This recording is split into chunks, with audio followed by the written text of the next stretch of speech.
And we are live from Shelby Township, Michigan for On the Button in Ben's dining room. Hey. Hey! We're talking about UFC Fight Night 110, Lewis vs. Hunt in New Zealand. Yeah, the main event will be fun. Yeah. That's about it. It's a great main event. Yeah, you should tune in. Yeah, no, definitely. For that only fight. Hey, we like everything. We like it all. This is one of those that's like, normally you can find good stuff on like pretty much every card, like we did with Stockholm. Yeah. This one's kind of like there's a shit ton of eh. Yeah. Well, Stockholm had a lot of, and it actually delivered. That was a fun card top to bottom. It's just a buffer in between some fights. Yeah, they just kind of like, oh, you all haven't fought? Here you go. No offense, but it's mostly because New Zealand doesn't have a lot of huge talent, and they kind of filled it with New Zealanders. But no one will ever hear of. No offense. Again. All of the people fighting. No offense, New Zealand, but you suck. They don't suck, they're just not good. Much. Where's Whitaker What's from? the definition of suck? I think he's Australia. Yeah, he is Aussie. My bad. Yeah, there's a big difference. Yeah. They'll kill you. Probably. No, that's just the giant spiders and the kangaroos. Yeah, except that even the koalas will kill you. They will. They get pissed and sad. They found an Australian fucking, what do they call those spiders? Those giant Australian spiders? Australian wolf spider or some shit. No, it's no. more terrible. No, yeah, they found it one in Michigan, like 10 miles away from us. Yeah, that's like Madison not cool. Heights or something. That's not cool at all. I don't want that to happen anymore. It was in the child bedroom. Yeah. Like baby's bedroom. It's like, oh my god. It was the size of the baby. Yeah. Huntsman spider. Yeah. Which leads us to Mark Hunt. No, I was actually going to mention, because like after we did the whole fight companion for Stockholm, I started following Brendan Schaub and Brian Callen a little more. Yeah. And Schaub's doing some shows in Australia. Oh, really? He took a picture with a koala. He's like, 2 things you need to know about koalas. Their claws are sharp as fuck. Yeah. And number 2, they all have chlamydia, so stay alert. Yeah, those claws, because they got us hanging those trees and they're lazy as shit, so the only thing keeping them up there is the sharpness of the claws. Banging. Falling asleep. Well, that too, but, I mean... They wake up, they bang for 2 hours, and they go back to sleep. It's a great life. I want that life really I want to be a bad. koala. There used to be a thing in high school. I know Matt Chalk did it a lot. He'd always just jump up and just koala people. Oh, where you just jump out of them? Yep. You can Damien Maya Masvidal them? Yeah. That's a good way to describe Could be called backpacking as well. Yeah, that's less exciting. It's like backpacking with more chlamydia. Oh, God. Anyhow, Mark Hunt, Derek Lewis. What do you think? Honestly, this is really tough. Yeah. Because there really is no good way to pick this fight. There's a reason why the odds are so close. And also, like, these are both knockout artists. Yeah. You know? It's like... I literally pick up my glass, the coaster comes with me, and almost hits me in the nuts. Yeah. It's a heavy glass God. coaster, too, with sharp corners. Your nuts would have been damaged. Anyhow, good start. So the closest fight for Derek Lewis, I see this as, would be like Big Country. But yeah, closest for him probably. Yeah, but like Big Country, 5 years ago. Yeah, and if it's possible, more power, and I think it is. And I also think Mark Hunt's a little more technical. Yeah. In the Overeem fight, he did seem to pick his shots a little more. Because normally he would just, start burning himself out right away. But he kind of, I mean, it didn't work out for him because Overeem didn't leave an opening. I could see, it's kind of depends if Lewis is going to fight the smart and be able to get away from Hunt or Yeah. stay on the outside basically. But who knows? Because it only takes one, I think, and especially when it's 5 rounds, Lewis could get tired like he does, and then one of those can end it real easy.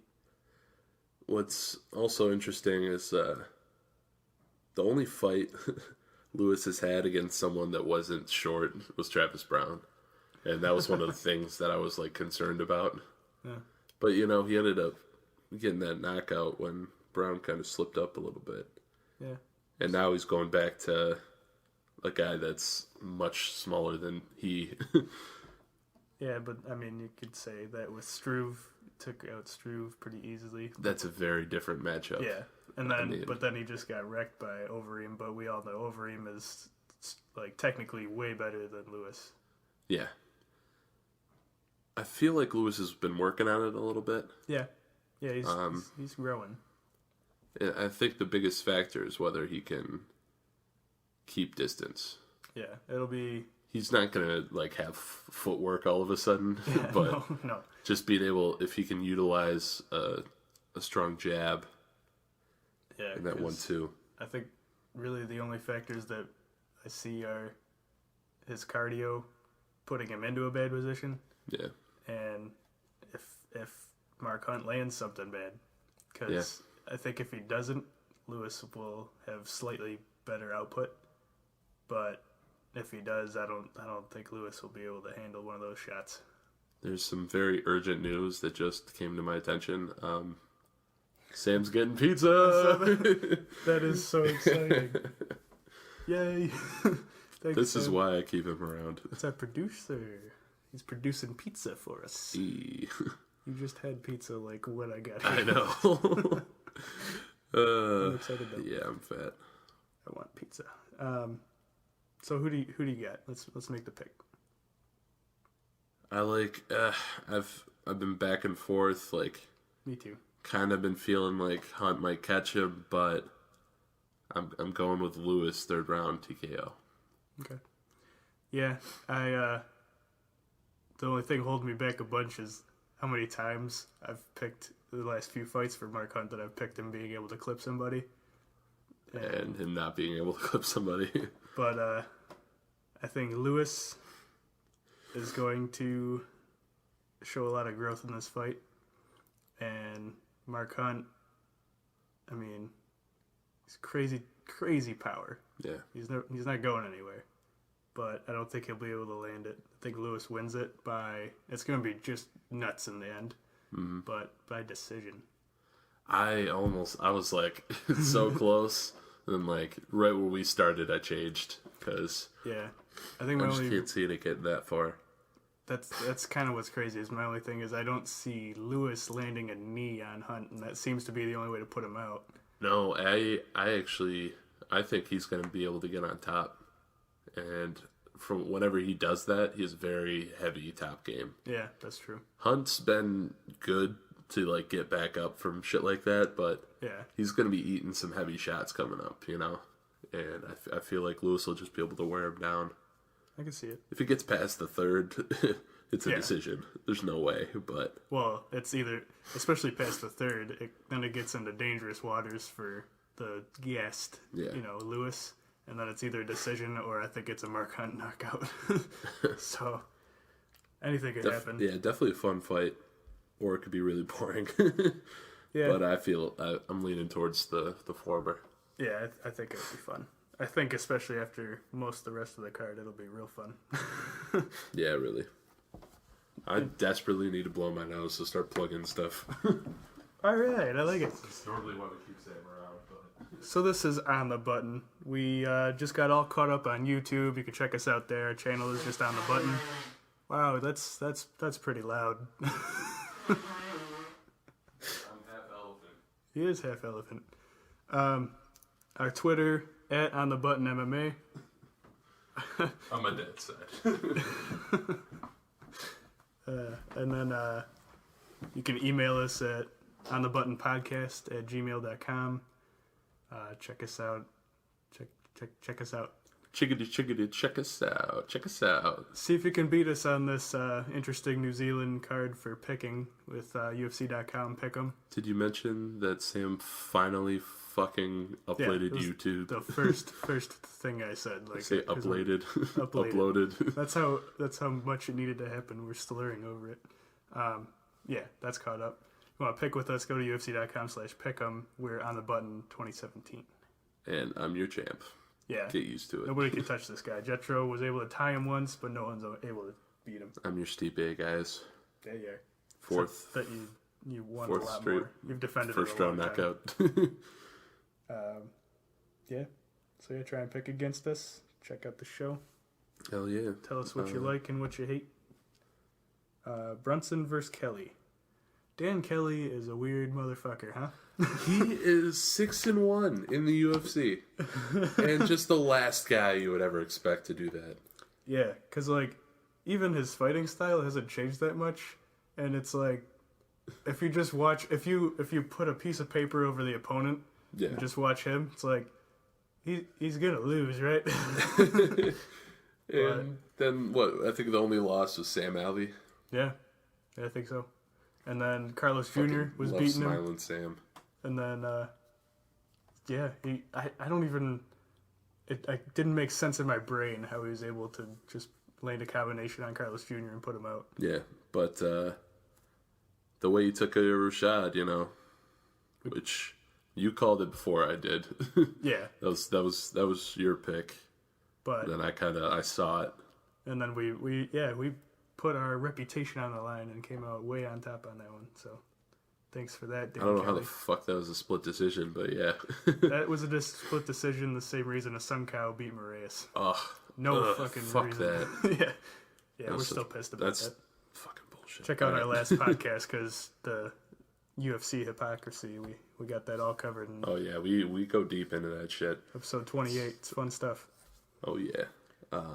But for Brunson, I think this is the matchup that he wins. I think he's going to be able to get inside on Dan Kelly, land one of those shots, either drop him, put him away late, or it's going to be his decision.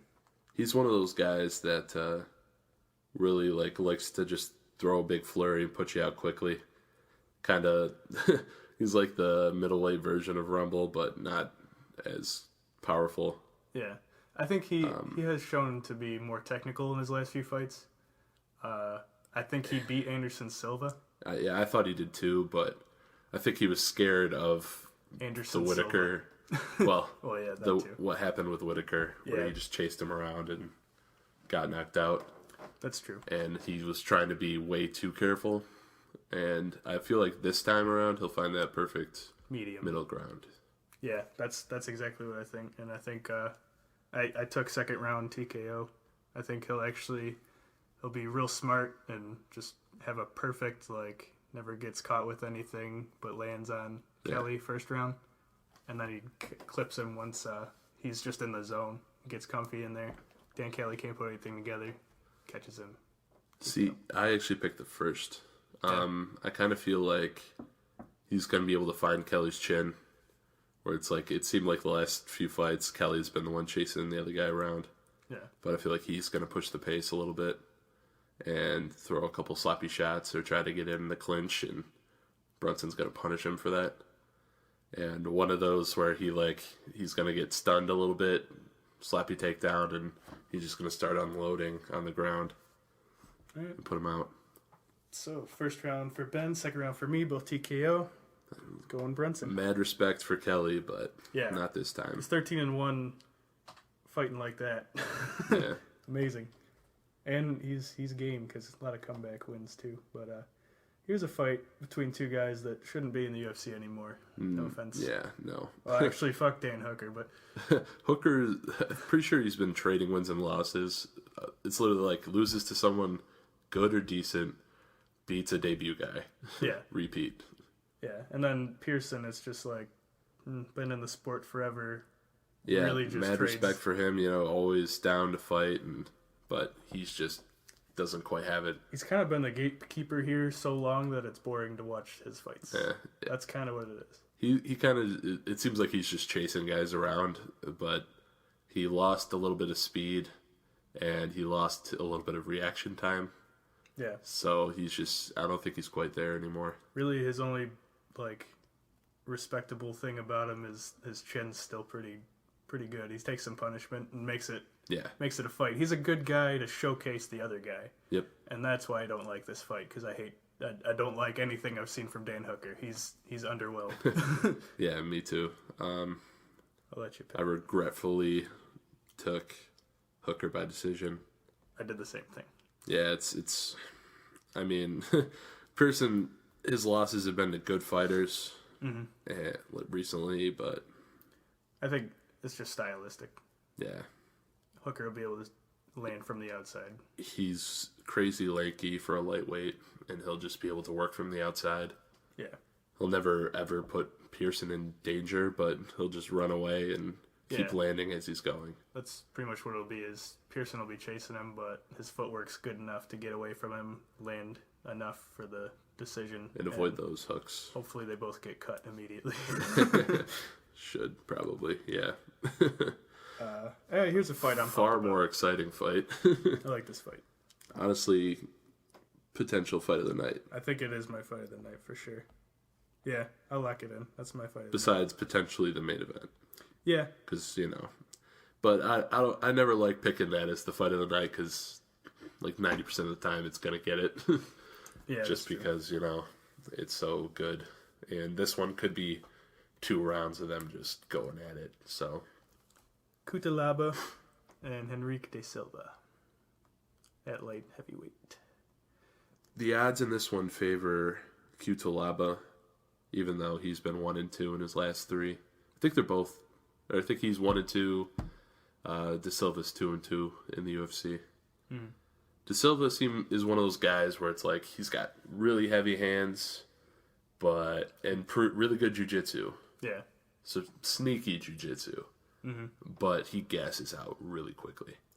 Yes, and he good jiu-jitsu, but we've seen a lot of guys be able to hold him down on his back. Yeah, I forget who he was fighting.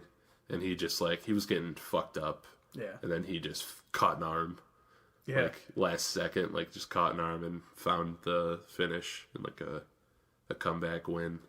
And then Cutelaba. I don't care enough to try.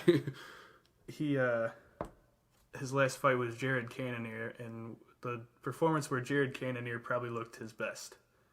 And, he was beating up Jared Cannonier. He was landing the better shots early. Oh, and the one, it was the Joakim Christensen, who we saw in Dallas get fucked up. Oh, yeah. By Antigua. Yeah, immediately. he was the one that almost beat De Silva. He rocked him. Yeah. But, sorry, go ahead. Then he was submitted by Paul Craig immediately. Mm-hmm. And then Jordan Johnson fight, he was pretty well picked apart and then held down. Yeah. Johnson was a good wrestler. But I remember that Cannonier fight. It was a war. Pretty sure it got fight of the night. It definitely should have. I just kind of watched it quick, and I was at work, and I literally just stopped doing what I was doing and sat and watched the fight. I very well could have seen Cutelaba getting that decision.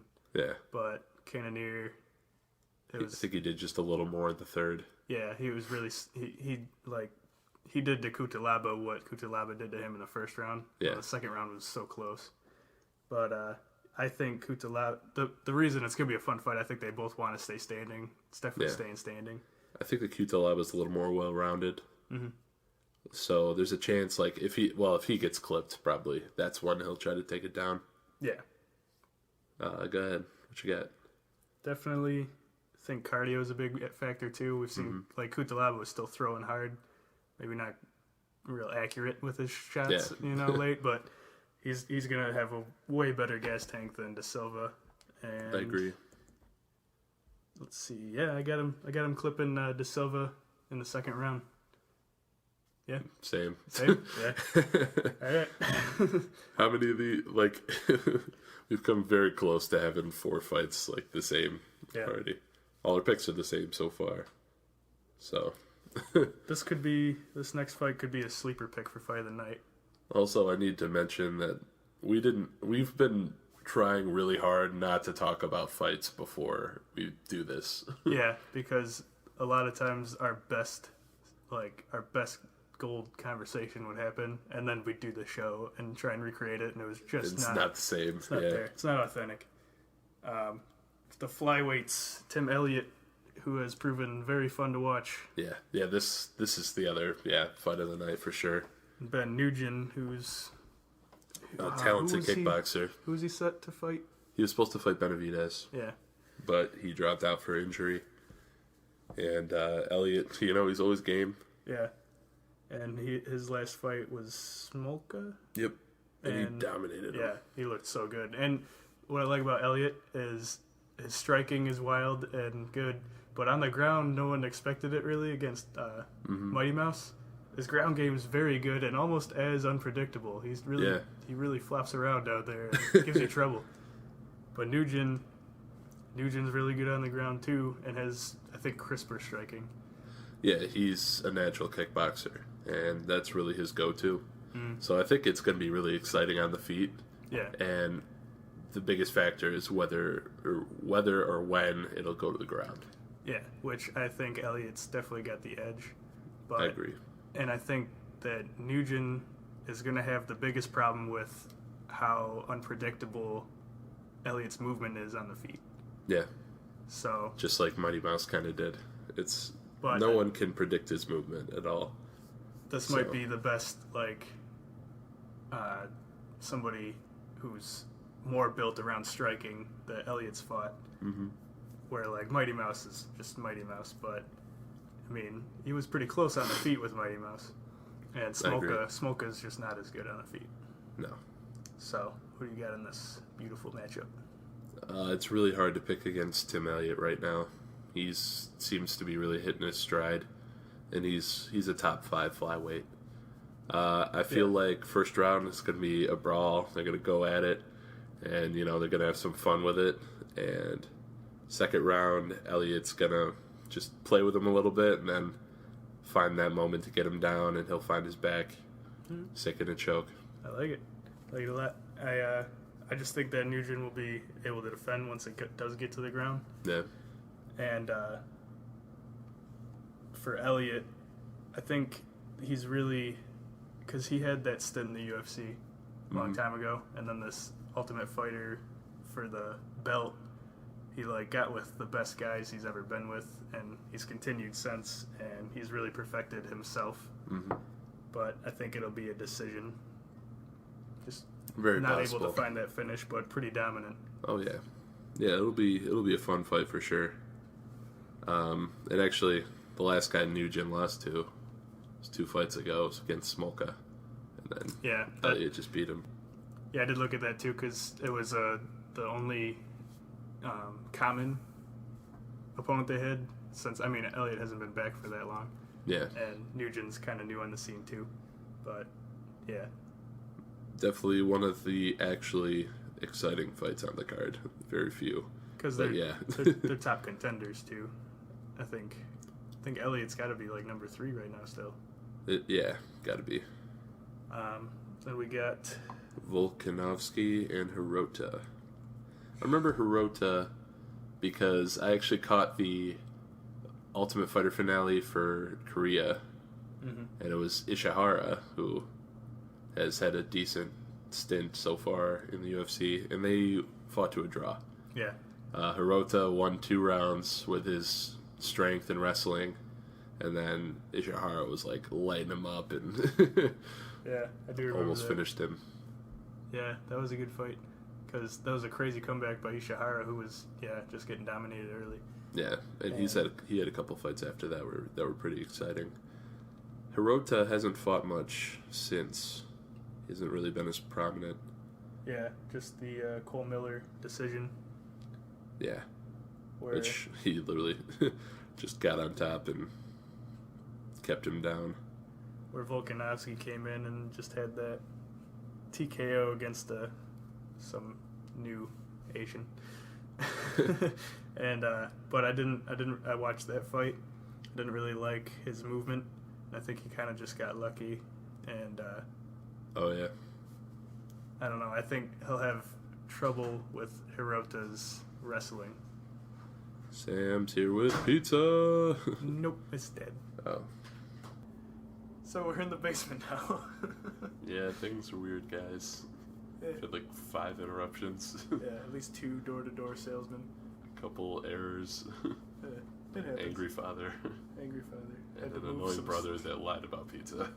Yeah, no pizza too. Out of all of that, We got everything for you. everything is awesome. God, we're like the very, very poor versions of Brian Callen and Brendan Schaub.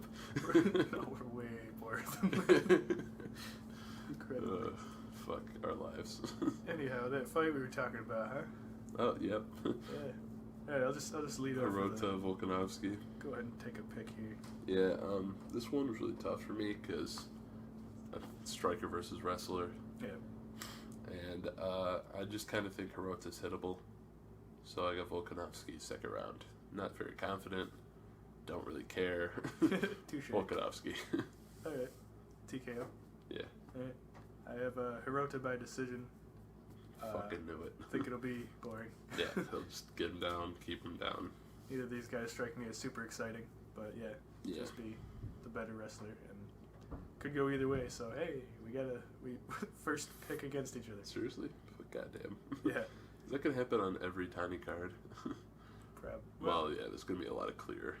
Yeah, still New Zealand, man. True. Damian Brown and Pitchell. Forgot his first name. Yeah, sure.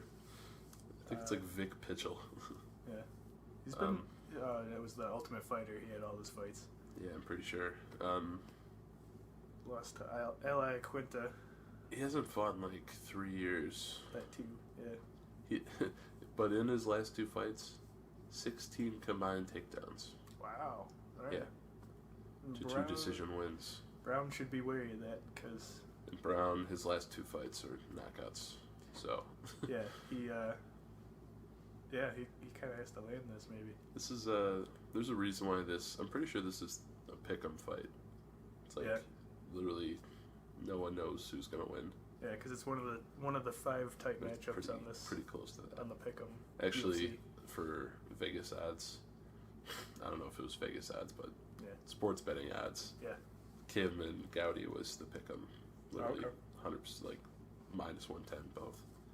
Really? Yep. We'll talk about that later, but I don't think that should have been. Yeah. Damian Brown. I'm gonna take him being able to hurt Pickle. Yeah. Pitchell, whatever it is. Pickle. It's been a long time since he fought, and sure, yeah. Damian Brown. I mean, I think Damian Brown has a lot of holes in his game, and I thought one of them was ground game, so that could be an issue. Mm-hmm. But I think he'll hurt the guy who hasn't fought in a while, and second round TKO. Oh, I took Brown first round TKO. Hey. I don't know why, but I thought you were gonna lead towards Pitchell. Yeah, no, that layoff. 3 years is a long time for someone that's not good. Yeah. Not elite, you know. He's coming off 2 wins, right? Yeah, but they're both coming off 2 wins.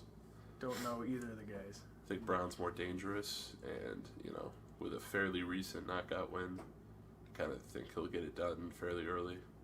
Yeah. I think Pitchell isn't going to be ready coming in. Plus, Pitchell's both wins were by decision, so could have been take him down, grind him out. Yep. 16 takedowns, I'm sure it was. So let's move on to Steele, guy I'm surprised is still around, and a debut, Jimmo. Yeah, Steele kind of fucking sucks. Yeah, really. He's incredibly one-dimensional. Yeah. And that dimension isn't great. I So was like, hey, he's got a wrestler. knockout power. I was like, yeah, you kind of got to land too. Or, yeah, no, you got to actually find a chin, Because he usually tries in that first round to explode, and then gets just wrecked by whoever he's fighting. He's a wrestler? Because, boy, it's not shown. Yeah. Because that's all he tried to do against Danny Roberts. I remember that fight pretty vividly. Jimmo. 13, Jimmo, 11 and 3. 11 and 3, done pretty well recently. Fought a couple of guys in the UFC right now. Jake Matthews and Jingling Li. But Jing Liang, whatever. Yeah. That was, 8 fights ago. His, Both lost by submission. He bounced around to a lot of different promotions, which I think is mostly because it's hard to really... You can't find fights not when you're New Zealand. not in a decent promotion. But steady knockouts and submissions, no decisions. Yeah. This is Steele's kind of last chance right here, is this guy. Mm-hmm. Honestly, I kind of think the hometown boy is going to get it done. I don't think Steele has enough to finish him or even keep him down. And I think with the power of New Zealand behind him, he'll get that decision. Yeah, I don't see anything that would make me pick Steele. Yeah. So I think Jamel will actually find a submission. You could have taken a wet paper bag and put it up opposite Steele, and probably still would take the wet paper bag. Yeah. Or the towel that DC put himself in. Oh, yeah. But yeah, second Is there round. a Twitter account for that yet? There should be. I think there was immediately. Oh, okay, and then no one cared about it. There was later. because, 2 fight nights later, someone didn't make weight, and that Twitter account was like, hey, call me. Towel. Yeah, it was good. Classic. Almost not as quick. It was within the hour that CM Punk's ear Yeah. had its own Twitter. We were still in the stadium for the fights. Yeah. At 2:03. That was a main card fight, and it was still while we were in the stadium. That was the third from main co-main then CM Punk. Yeah. So yeah, we got the hometown boy. I got submission. Second round, you have decision. You said. Yeah. Yeah. Who knows? But Steele's awful. Fuck it. Moraga and not Moraga. We'll go Mokhtarian. Mokhtarian, yeah. Yeah, that's good. Another debut guy, I believe. Yep. 13-1. Been on kind of a tear recently. A lot of finishes. Where John Moraga's had a lot of trouble of late. Yeah. 3 straight losses. Another guy that's one-dimensional. Grappler. Mm-hmm. And if he can't get you down, then he will have trouble. 3 straight decision losses. Yes. 2 of them are probably top 5 at least. Yeah. Benavidez and Sergio Pettis. Other dude, Yeah, I remembered that fight because I had Moraga. Really? And yeah, he didn't bring anything to the table in that fight. Mm-hmm. So it's kind of whether he can bounce back or we got a new fighter, new guy that can compete. What you got? Yeah, I like 13-1's a pretty good record coming in, and Moraga just didn't show me enough in those last fights, and against the debut guy, he really didn't look good. I like that this guy, Mokhtarian, had submissions and knockouts, and was able to get a decision win too. I'll take him by decision to beat Moraga. Interesting. He's only a year younger, making his debut, and I also want to point out that his only loss was a submission. Yeah. Moraga was good for a while, and he's on a down stretch, but I think he's young enough that he'll be able to bounce back. I'm picking submission second round. All right, another one different. It's really tough, but it's throwing darts at a board. Well, yeah, that's one of the many things that are hard to pick with fights is a guy going to continue downward or get a nice comeback win. And how is the debut guy going to look coming in? Kind of like Mark Hunt right now is coming off of a couple of his worst performances, worst losses, and maybe this is his comeback. Maybe it's continuing the trend. Otto. Maybe we have a new title challenger. Otto and Kunimoto. Yeah. Yeah. Continuing on the train. I think you can tell that we are not very enthused with this card. I remember liking Otto against Josh Berkman. Yeah, but Sergio Moraes. Josh Berkman is, he's like Ben Saunders but bad. Yeah. And Sergio Moraes beat him by decision, but Moraes has since that, and that was a while ago, really tore it up in welterweight division. So And then Otto is fighting this Kunimoto. I'm trying to think. He's a very familiar face, but he hasn't fought any real familiar guys. His only guy that anyone knows, Neil Magny, submitted him. Yeah. It's very tough. Kind of a toss-up fight. It's such a toss-up, and it sucks that I don't care. Yeah. But it could be the rubber fight on this for picks. Yeah, honestly, I think this one could go either way. I took Otto by decision because I actually know who he is, and I remember liking some stuff I saw against Berkman, so maybe he can put that together against a worse opponent than. Because Sergio Moraes is a guy that's like one of the most technical in the UFC. Yeah. He rarely puts on an exciting performance, but his technique is pristine. So against a less technical guy, I think Otto will be able to get him down. Because I'm pretty sure he's a wrestler.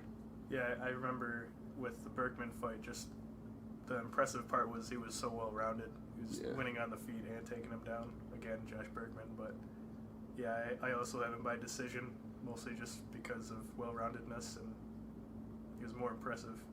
I agree. Pretty much the X factor in that one is who's going to be stronger on the ground, but who knows? Who fucking knows? Let's be real. We got another tight matchup with some ladies. Honestly, this is kind of like the underrated fight of the card. For sure. I know. Shit, what's her name? The Gian. No, the Gian. Jean. Yeah, it's probably Jean. Has been pretty hyped up outside the UFC. Normally fights at flyweight, moving down to straw. Or is it? Wait. Oh, this is a flyweight. Yeah. Is it a flyweight? Wait, is it a flyweight fight? No. That's a very good question. It's strawweight. Oh, okay. They haven't opened that division yet, have they? Like officially? No, yeah, not officially. They're doing that for the Ultimate Fighter 26. Okay, that's right. Yeah, that's right. Jan, I think it was 4 knockouts and 5 wins. Yep, 5-0. Korean starting out. Pretty solid, takedowns and ground and pound has seemed to be the trend from the very little film that I saw for this card. Yeah. Because I haven't had time especially for something so needless. Yeah. Then Aldrich, she's got a 4-2 record. She got 1 decision win in Invicta, and then lost to Juliana Lima. Yeah. Not Pena. Yeah. You might have said that. I did say Pena, but I always mix we always mix them up. Yeah. Yeah. I would have been more impressed with her if it was Pena. Me too. But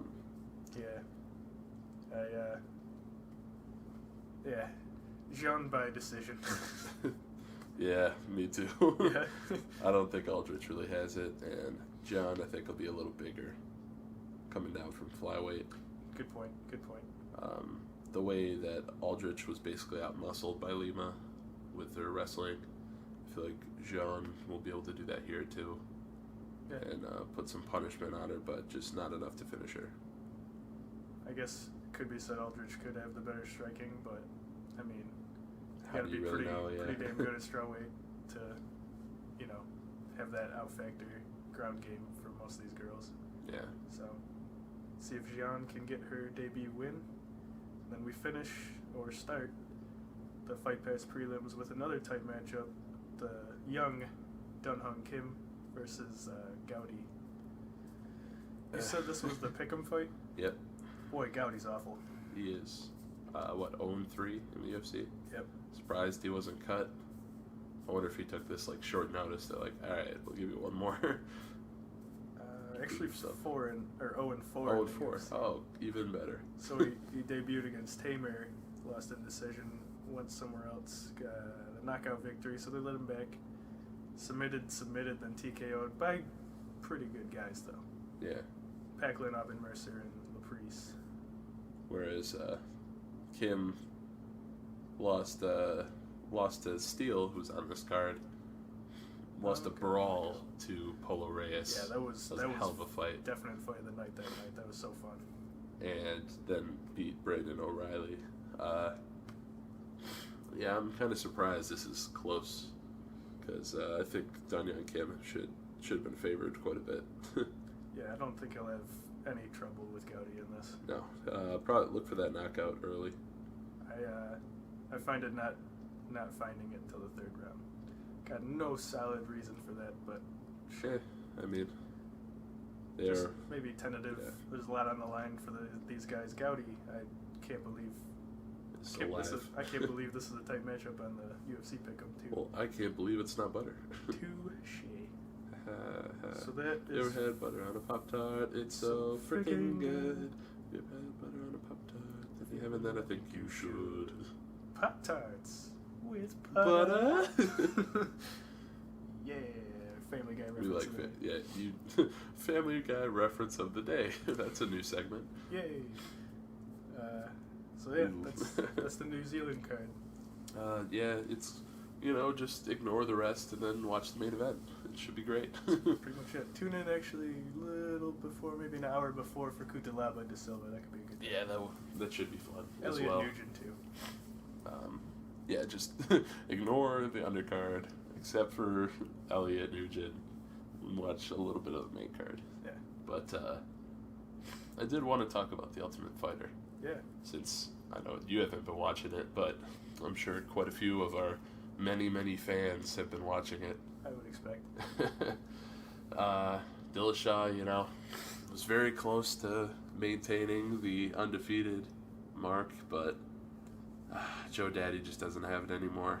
Yeah. I feel bad because, he's one of the most likable guys there, and he's such a legend compared to everyone else Yeah. in the house. For sure. I remember his days when I started watching, like from the beginning of the UFC all the way up. Man, Joe Stevenson came in and was wrecking it. He was pretty good. Didn't he win one of the seasons that box set that I gave you? I think so, actually. I think it was 2? Yeah.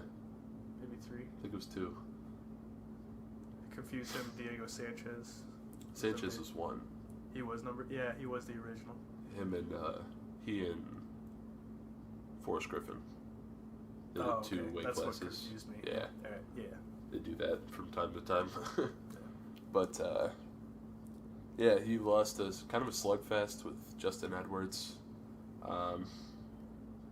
But funny enough, Dana ended up bringing, TJ wanted Joe Daddy and Hader Hassan, who's, a good guy, powerful slugger, trains with Diego Lima, who he ended up having to fight and he lost to. And Cody wanted Eddie Gordon and Seth Baczynski, his top 2 picks, to come back. Who were pissed about that, but they went into the wild card fight with those 2 that Dillashaw wanted, and Hyder caught him with this beautiful uppercut. Ooh. He hit it, hit him with a jab. Joe was moving to the right, and he just caught it was just right underneath his left arm. Ooh. Just crossed his chest. Yeah, and it just put him out. You really felt for Joe. Yeah. Such a good guy. Went and prayed with him after the fact, and yeah, I mean, Joe's That's done. tough. But yeah. Joe's prime was way back in the day, probably a lot before a lot of these guys even started their careers professionally. He actually had that real career in the UFC. Yeah. That you like to see, but then they kept going with it. They made the first pick for the quarterfinals. Tom Galecchio, who was in that video with Sam Alvey. Yeah, that was great. With Alvey and Dan Henderson. And he was fighting Justin Edwards. Right. Yeah. For the first matchup for the quarterfinals. So they announced all of the 4 matchups and then went into that one first. So they did a 2-parter for that episode. Oh, nice. And it's kind of funny. Tom's always underrated, so they really push that. Yeah. And he got rocked. He was getting lit up a little bit early. Yeah. Like, he was trying to stand with him, caught a couple combinations on the chin. Then he caught him with this, it was kind of like a 3-2. It was like hook and then a right hand that caught him right on the chin. Wow. Tagged him. He went down, tried to cinch up Edwards was going on top of him. Then Galecchio went shot for a takedown, and he tried to sink in a guillotine against a Brazilian Jiu-Jitsu black belt. And he swam over the top, got side control, found the back, and tapped him. It was insane. It's just like TJ's just like, God, I fucking love Tom. Like shit like Cody's that. Like number 2 pick or number 1? No, he was like 4th or 5th, something like that. Oh no, that was he was trying to get his guys back. Yeah, he was trying. He wanted those other 2, okay, but yeah. This is the only guy that actually won. Besides Hyder in the wild card. Huh. So he tapped out Edwards. Tom's moving to the semis. It was fucking hilarious too. Cody was talking shit about his own guy, like after the fact. It's like, God, I fucking hate you. I just want to punch you right in the face. I would really love to see that because I think I could knock him out. A lot of guys say this, but like, I mean, he's a bantamweight, so I'm 2.5 of him, whatever it is, and God, I just want to fuck him up. Wait. But also this Garbrandt? episode, Garbrandt. Okay, you said TJ. Well, I was talking about TJ, and then Cody was talking shit about his own guy. There you go. Yeah. Did I say TJ was talking shit? Yeah, I was really? Like, No, Cody. Okay, Cody was. Yeah. Fuck. Sorry. Well, yeah, he probably he's getting sick of losing every freaking fight. Because he can't coach for shit. Yeah. Well, he's dumb. Yeah, he's not the real champ either. I mean, no, Dillashaw's the guy that's winning all the fights is the champ. So. And then they did the coaches challenge, which is Dana's favorite part of the season. What they did is they set up 2 balance beams in the middle of a pool and set up tetherball. So they were in wetsuits. Apparently it was freezing that day. It's probably like 40, 50 degrees outside, or like 40 degrees outside. Oh. And they're just in wetsuits, like trying to stay balanced and play tetherball. Oh, shit. First to win 10 games wins. Cody started strong because TJ, as soon as he got up on there, he fell. Yeah, I was gonna say. He was having a hard time staying up. Went down 5-1. Then he put together a couple games, and then they went back and forth. Cody was up 8-4. Oh shit. Yeah, it wasn't looking good. Cody was getting cocky. His team was getting cocky. And then TJ started to get the hang of things. Started to find the distance, like he's going to. Yeah. And he just started picking him apart. And literally got it to I think it was 8-7, and Ramsey Nijim was just fucking lighting Cody up and getting in Cody's head. I love that guy. Cody's excuse was just well, my hair got wet and that just threw me off. Yeah, that makes sense. Yeah. Why are you making excuses? Nijim's fighting for Dillashaw. Did he fight yet? He won his first fight. He's in the quarterfinals. Forgot he was on that show. I like him. Yeah, the matchups are, let's see, James Krause is fighting Nijim, which I didn't like because I thought those were 2 of the better guys. Yeah, that's a tough fight, but I think Krause myself. Yeah. Jesse Taylor is fighting Hyder Hassan. Oh, okay. Which that'll be fun. Yeah. That'll be a fun fight. Hyder's the one guy from Team Garbrandt that I wouldn't mind winning. I'd be okay with him winning a couple.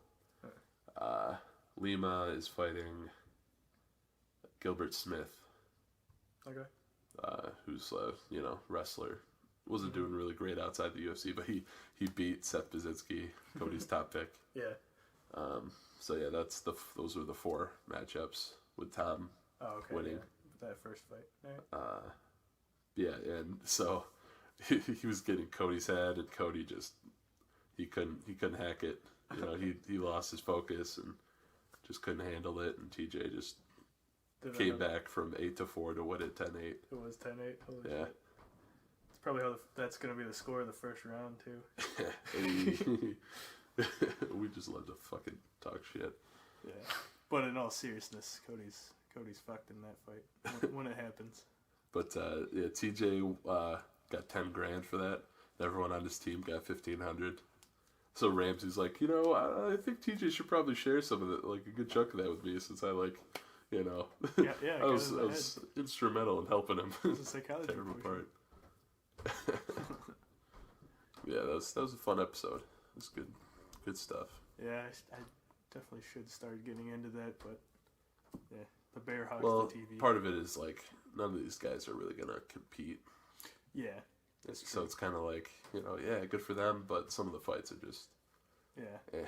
This is it's kind of interesting that after they started doing the few Ultimate Fighters where it was for championship shots or championships themselves, it made they kind of shot themselves in the foot, because the ones that aren't, yeah. What are you really getting out of it? But especially this one, because it's redemption and bringing guys that have been around back. But yeah, my money would be on James Krause to win it all. Yeah, I mean, he was the odds-on favorite, being the only one that actually had a contract with the UFC. Yeah. Nijam was offered one, but he was robbed in his last fight against Andrew Holbrook. I agree. So he was not happy with it. He's like, fuck this. Yeah. So. Right. So, yeah, UFC Fight Night 110. 110. Yeah, go check it out. New Zealand. Try and pick against us. Follow our picks. And Yep, I'm sure the producer Sam will get all our details and ways to contact us in the description on wherever you're listening. Could be YouTube now that he's catching that shit up, so. Yeah, finally. Yeah. And check out The Ultimate Fighter Wednesdays at 10. There you go. When is Dana White's little Tuesday, 2 for Tuesday fight thing? It's on coming? Fight Pass, so I don't know. Oh, it is? Oh, okay. Get Fight Pass. You should have Fight Pass. It's not looking for fight. It's yeah, where it's breakdown actually, or something. What's it called? There's actually two fights happening, and it's like scrubs that don't have UFC contracts, but he's having them fight on Fight Pass. Could be for contracts. To get a cut. Oh. But it could just be a bigger radar than whatever promotion they're in. Yeah. For sure. So. That's interesting. Yeah. No, I was scouts and basically just do some more. It was like they're like, oh, the only part of looking for a fight people like are the fights, so let's just do just that. Sounds good. Except for the previews for that. Where'd they go? The biking. Oh, Sturgis. Sturgis. I feel like that happened a while ago. I just kept seeing like commercials and shit for it, and I was just like, dead ass on those girls. Yeah. Well, Sturgis is exciting in itself. But alright, we'll let you guys go. This has been On the Button. I have been Ben. And we are live from Shelby Township, Michigan for On the Button and Ben's dining room.